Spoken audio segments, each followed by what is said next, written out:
And my grandmother and my mother are here to support me today.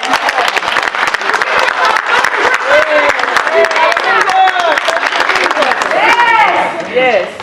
And I would like to thank everyone for supporting me. I know y'all watch me on Facebook and everything, so I thank y'all for your prayers and your support. Yes. And today, I would like to recite to you a poem that God blessed me to write, and it's entitled M.L.K.